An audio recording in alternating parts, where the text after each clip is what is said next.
पंडित जगदीश शर्मा जी, पंडित सुभाष शर्मा जी, राजेंद्र वत्स जी, आदरणीय रंजीत जी, गिरी जी से महाराज से निवेदन। वैसे तो स्वागत आपका होगा, लेकिन कोई बात नहीं, महाराज जी खुद पंडित अमरपाल शर्मा जी का स्वागत करना चाह रहे हैं।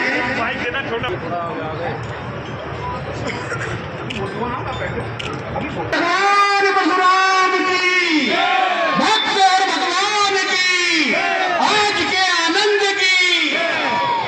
देखो, मैं नेताओं का स्वागत नहीं करता, लेकिन मैं पंडित अमरपाल शर्मा का स्वागत करने के लिए खुद खड़ा हुआ। इसलिए देखो, इसलिए नहीं कि कोई मैं बहुत बड़ा आदमी हूँ, लेकिन मुझे राजनीति से चिढ़ है भाई।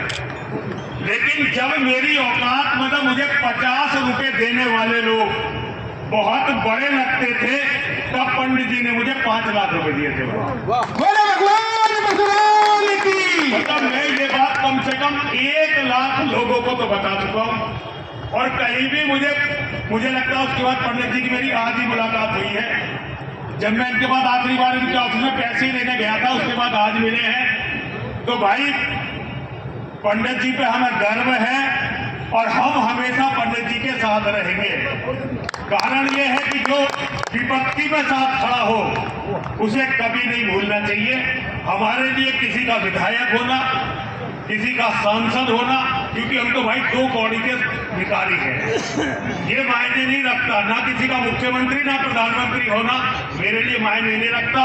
लेकिन अमरपाल शर्मा जी के साथ खड़े होकर अगर मेरा एक फोटो भी खिंच जाए तो ये मेरे लिए मायने रखता है भाई। ये बहुत बड़ी बात है। जब कोई नहीं देता था और मैं पंडित जी को जानता नहीं था, ये मंदिर में आए थे अपने आप माँ के दर्शन करने, और ये 5 लाख रुपए मुझे उस टाइम देके गए थे। बहुत बहुत नमन है पंडित जी को। और तब से वही नींव बनी कि आज हम महामंडलेश्वर भी बने और सनातन के लिए 2 काम कर पाए, छोटे मोटे, कम तो नहीं कर पाए लेकिन बोल पाए। तो उसकी नींव में पंडित जी है। पंडित जी बहुत बहुत प्रणाम, बहुत बहुत साधुवाद आपको, बहुत बहुत आशीर्वाद। एक माला पहनाना चाहता हूँ आपको। महाराज रुको। देखिए, भक्त और भगवान का एक तरह का मिलन हो रहा है, बहुत ही आनंद का दृश्य है। पहले भी एक बार जोरदार सम्मान होना चाहिए दोनों का। मेरे भाइयों, भगवान परशुराम जी ने 6वें अवतार में जन्म लिया। आज की 7वें अवतार में पंडित जी अमरपाल जी शर्मा जी ने जन्म लिया है।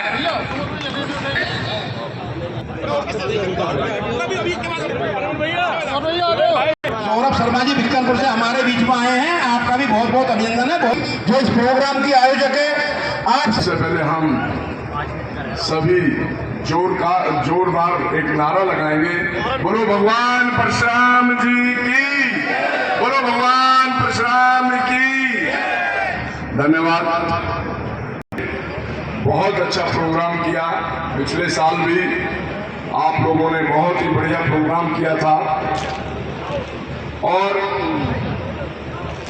एक संदेश देने का काम किया कि भगवान परशुराम सबके भगवान थे।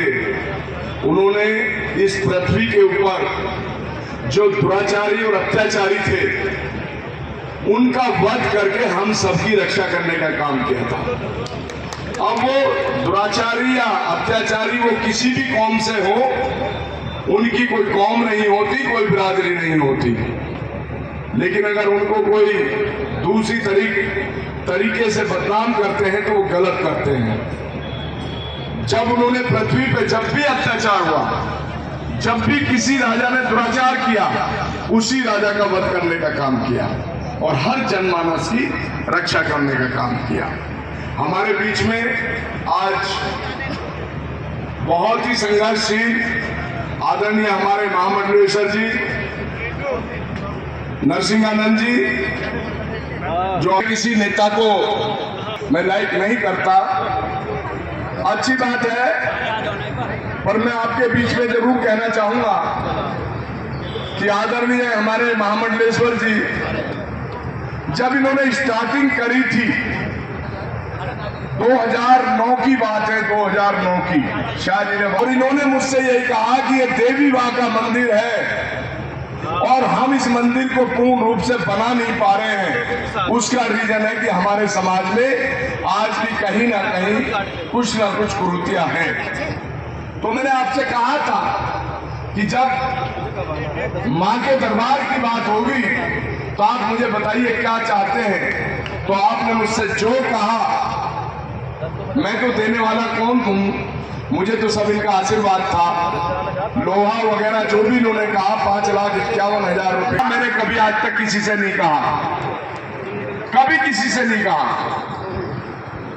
समाज के जितने लोग बैठे हैं, मैं आज उनके चरणों में अपना सिर रख के प्रणाम करता हूं कि अभी 10 तारीख को उन्होंने एक मैसेज दिया कि ब्राह्मण है, वो गायब नहीं हुआ है। और पश्चिम उत्तर प्रदेश में नहीं, पूरे उत्तर प्रदेश में हमारे उसमें त्यागी भाइयों ने भी बढ़ चढ़ के हिस्सा लिया और लाखों की तादाद में एक जगह इकट्ठे होके उन्होंने ये एहसास कराया कि हम एक हैं और हम किसी से दब नहीं सकते। कोई हम पर अन्याय करेगा तो हम 1 घंटे के अंदर उसके पास पहुंच जाएंगे। उसके लिए मैं नमन करता हूं। सहारनपुर, मुजफ्फरनगर, बड़ौद, बागपत, मेरठ, मोदीनगर, बुलंदशहर, जेवर, गौतम बुद्ध नगर, सभी जगह से किसी ने भी उसमें कमी नहीं छोड़ी और बहुत बड़ी तादाद में वहां पे पहुंचने का काम किया। और वो तादाद जो थी, उसका जो वीटो पावर था, वो मैं आपको बताना चाहूंगा कि वो वीटो पावर इतनी हुई।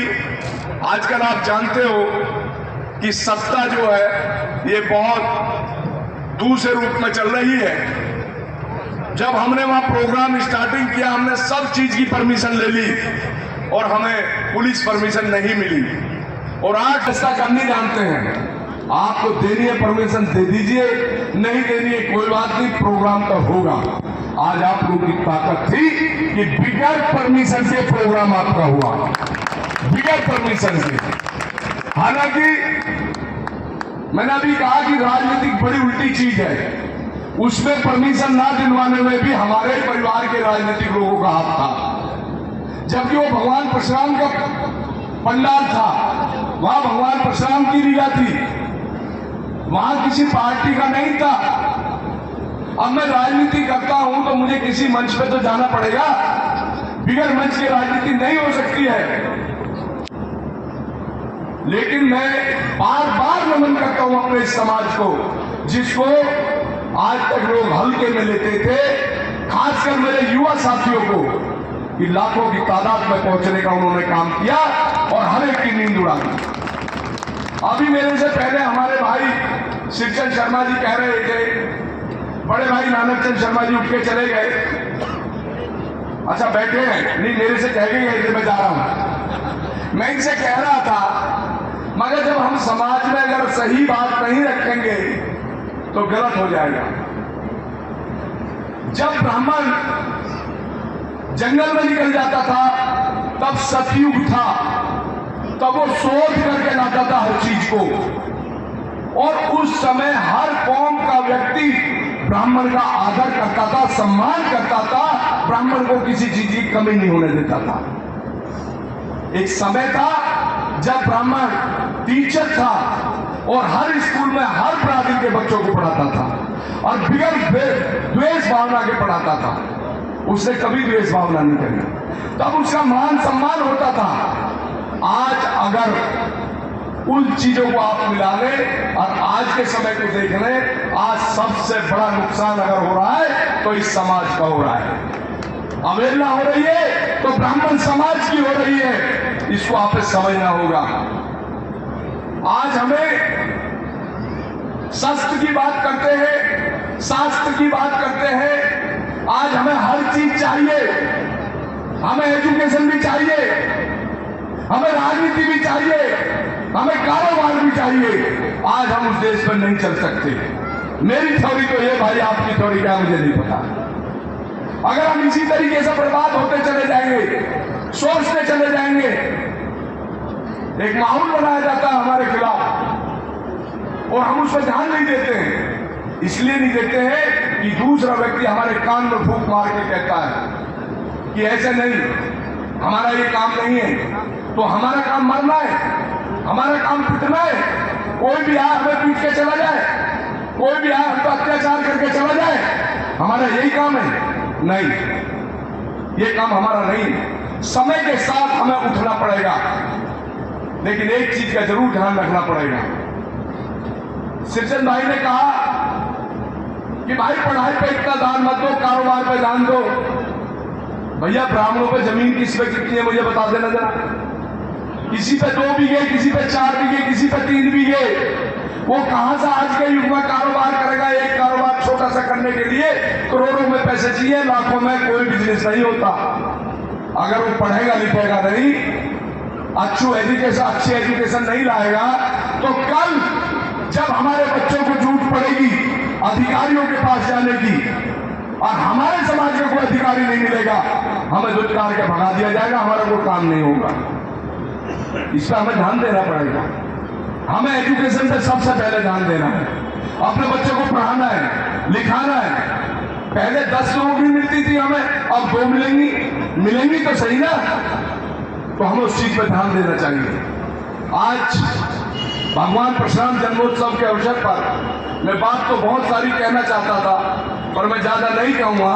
एक बात जरूर कहना चाहूंगा, अगर वास्तव में ही भगवान परशुराम जी का जन्मोत्सव मनाने आए हो तो एक प्रण लेके जाना कि जहां आपके भाई का अस्तित्व, किसी भी भाई का अस्तित्व दांव पे लग रहा हो, उसके साथ खड़े हो जाना। कोई पार्टी वार्टी मत देखना, उसके साथ खड़े हो जाना, अड़ पे खड़े हो जाना। हमें अपना अस्तित्व बनाने की जरूरत है। आज जो 2% की आबादी में है, वो अपने अस्तित्व को उठा के रखे हुए हैं, और हम 19% की आबादी वाले धाराशायी हो चुके हैं, क्योंकि हम आपस में बटे बैठे। मेरा ये कहना है आप लोगों से, मैं बेबाक अपनी बात रखता हूं। अभी लोकसभा का चुनाव हुआ, एक इंडिया गठबंधन से ब्राह्मण प्रत्याशी थे, दूसरी तरफ भारतीय जनता पार्टी से प्रत्याशी थे। लगभग सारे प्रत्याशी हारे, इक्के दुक्के को छोड़ के। क्यों हारे? ये बहुत कड़वा सच आपको बता के जाऊंगा और आप मानोगे कहां इसलिए हारे कि जो भाजपा से ब्राह्मण लड़ रहा था उसको ब्राह्मण ने तो वोट दिया, लेकिन जो और वोटर था भाजपा का उसने ब्राह्मण को नहीं दिया, अपनी बिरादरी को वोट दिया और उसकी बिरादरी वाला जीत गया। तभी तो कुर्मी समाज के 9 टिकटें 9 के 9 जीत गए और तुम्हारे 9 के 9 हार गए उनके सामने ही। और जहां इंडिया गठबंधन से ब्राह्मण लड़ रहा था वहां तुमने डुबो दिया उसे, वहां तुम चले गए भाजपा पे और उसका इलाज हो गया। बहुत तुम्हारे ऊपर ही आया, उसका इलाज हो गया। मेरा ये कहना है, आप प्रैक्टिकल बात को समझो कि जिस भी भाई को कहीं ऐसा मौका मिलता है, किसी दल से मिलता है, मैं बेबाक कह रहा हूं इस मंच से, मैं नहीं डरता किसी और इस चीज से कि भाई आपने मंच पर क्यों कह दिया, जो हमारे दिल में वो हम कहेंगे। आप कल किसी दल से खड़े हो जाना, मुझसे कहना समर्थन चाहिए, मैं सबसे पहले दूंगा, सबसे पहले दूंगा और मंच पर आके दूंगा। आपसे भी मैं यही कहना चाहता हूं कि अब अस्तित्व का सवाल है। ब्राह्मण समाज की जितनी इंसल्ट होनी है वो होली। एक बारात चढ़ती है ना, बारात जब बारात चढ़ती है तो घोड़ी के आगे लोग नाचते डांस करते हैं और लाखों रुपए उसको उड़ा देते हैं। उड़ाते हैं या नहीं उड़ाते, ईमानदारी से बताओ। और जब उनका 7 जन्म का बंधन बांधने के लिए ब्राह्मण बैठता फेरे डलवाने, अगर उस ब्राह्मण ने गलती से 11,000 रुपए मांग लिए तो जितने मंडप में बैठे होंगे वो सारे कहेंगे अरे पंडित जी क्या कर रहे हो, 2100 रुपये लो अपने जाओ। तो अवेलना किसकी हुई? अवेलना किसकी हुई? आप लोगों की हुई है किसी और की?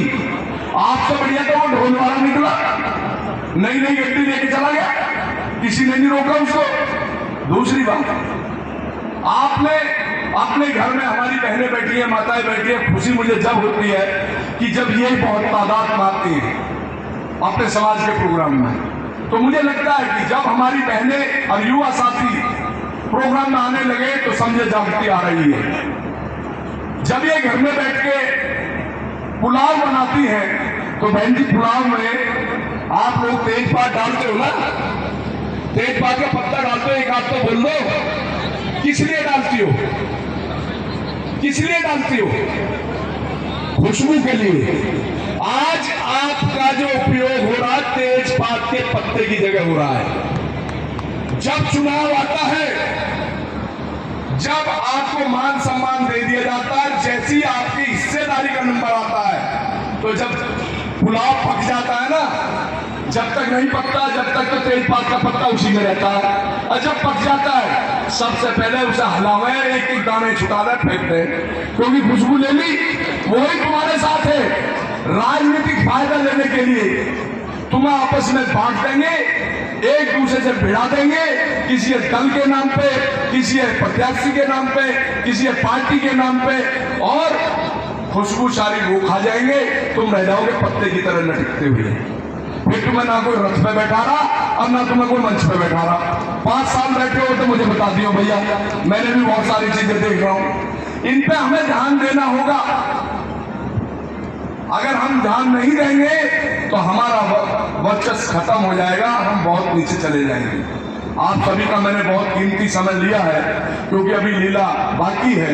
मैं ज्यादा समय ना लेते हुए पुनः एक बार आपको हाथ जोड़ के प्रणाम करता हूं कि आप लोगों ने, नानक चंद बड़े भाई बैठे हैं, हमारे प्रवीण पंडित जी बैठे हैं, और मुरादनगर के बहुत सारे साथी बैठे हैं, संदीप भाई वगैरह बहुत सारे लोग बैठे हैं।